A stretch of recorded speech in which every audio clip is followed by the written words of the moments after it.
आज संसद में एक बार फिर हंगामे के आसार हैं। केंद्रीय गृह मंत्री अमित शाह आज संसद में दिल्ली से जुड़ा हुआ वो अध्यादेश पेश करने वाले हैं, जिसको लेकर दिल्ली के मुख्यमंत्री अरविंद केजरीवाल ने तमाम विपक्षी दलों से समर्थन की मांग की थी।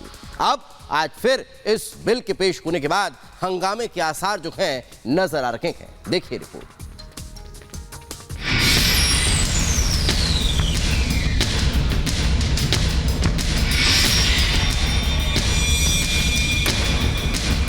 दो 2024 से पहले विपक्षी एकजुटता के सबसे बड़े टेस्ट का वक्त आ चुका है।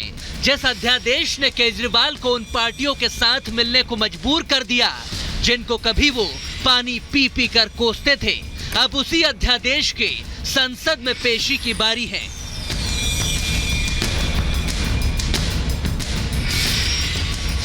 गृह मंत्री अमित शाह सोमवार को लोकसभा में राष्ट्रीय राजधानी क्षेत्र दिल्ली सरकार संशोधन अध्यादेश 2023 को पेश करने वाले हैं। दिल्ली में सरकार के अधिकारों पर जंग कई सालों से चल रही है। एलजी और केजरीवाल का टकराव कोर्ट पहुंचा। सुप्रीम कोर्ट ने सीएम की ताकत बढ़ा दी और अफसरों को एलजी की सलाह पर काम करने की नसीहत दी, लेकिन केंद्र ने अध्यादेश लाकर इस फैसले को पलट दिया, जिसके बाद दिल्ली में एलजी को ही ज्यादातर अधिकार दे दिए गए। अफसरों की ट्रांसफर, पोस्टिंग और उनकी छुट्टियों का हक एलजी के पास ही रहेगा।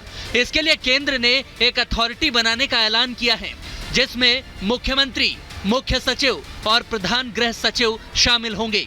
केजरीवाल की अध्यक्षता वाली इस अथॉरिटी में पहले चर्चा होगी, जिसके बाद अथॉरिटी की सिफारिशें एलजी को भेजी जाएंगी। इसके तहत अफसरों पर एक्शन लेना, अवकाश देना, ट्रांसफर, पोस्टिंग समेत कई बातें एलजी ही तय करेंगे।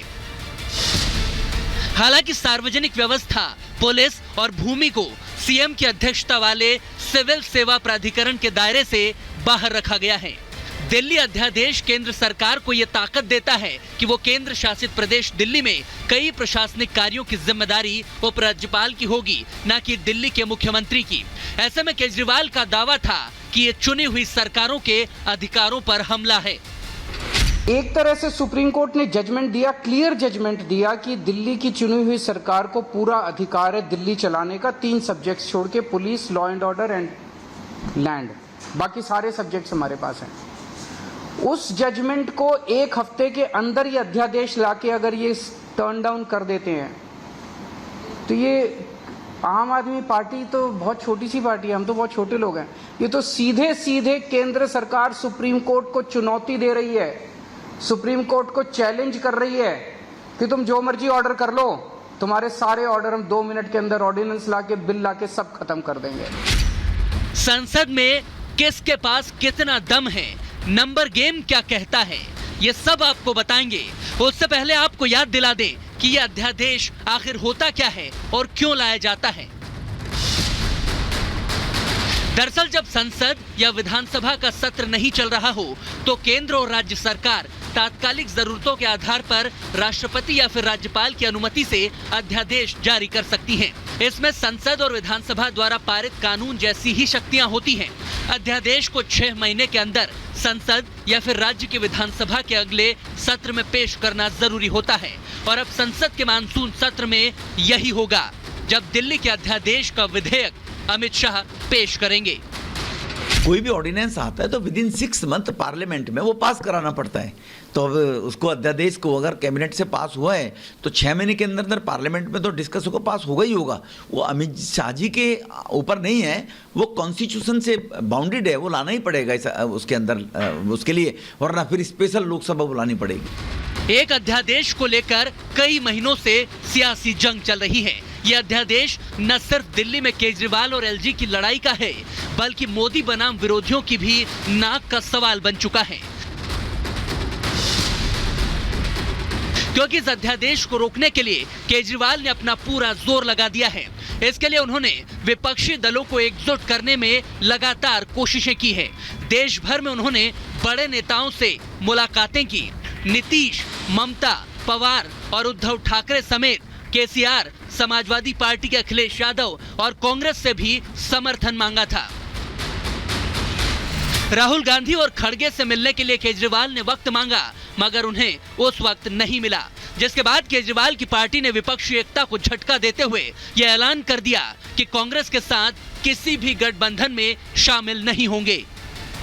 ये जो अध्यादेश केंद्र सरकार लेकर आई है, ये बिल्कुल गैर संवैधानिक है और सुप्रीम कोर्ट के आदेश की अवमानना है। ये अध्यादेश स्वागत योग्य है। माननीय सुप्रीम कोर्ट ने अपने निर्णय के पैरा 95 में ये कहा था कि जिस भी राज्य में किसी मामले में किसी कानून का अभाव है तो केंद्र उस पर कानून बना के उसकी स्पष्टता कर सकता है, और केंद्र ने उस विकल्प का प्रयोग किया है। तो अब इस पे आम आदमी पार्टी का हल्ला करना वाजिब है, क्योंकि उन जो चाहते थे कि जो उनकी भ्रष्टाचार की जांच कर रहा है उसी को क्रश कर दें। आम आदमी पार्टी ने जैसे ही तेवर दिखाए तो कांग्रेस झुकने पर मजबूर हो गई और आखिरकार संसद में बिल पर समर्थन को राजी हो गई। 26 पार्टियां साथ आ गई, लेकिन अब भी अध्यादेश को गिराना शायद विपक्ष के बस की बात नहीं लग रहा है,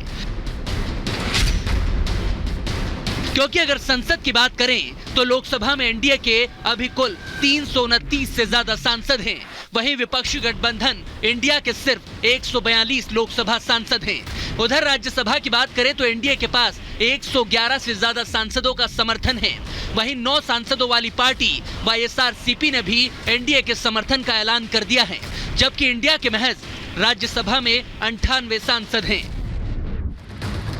यानी कि नंबर गेम में भी संसद के दोनों सदनों में केंद्र के अध्यादेश को रोकना केजरीवाल एंड कंपनी के बस में नहीं है, बल्कि शरद पवार के भी अब 1 अगस्त को राज्यसभा में आने पर संशय बरकरार है, क्योंकि उस दिन पुणे में एक कार्यक्रम होना है जिसमें पवार के हाथों पीएम मोदी को तिलक सम्मान से सम्मानित किया जाना है। हालांकि नीतीश ने अपने सांसदों के लिए व्हिप जारी कर दिया है। ऐसे में बताया जा रहा है कि कोशिशें दोनों ओर से लगातार हो रही हैं। तो क्या अध्यादेश पर यह फ्लोर टेस्ट 2024 के रिजल्ट को तय करने का एक सैंपल सर्वे साबित हो सकता है? Bureau report, Republic Bharat.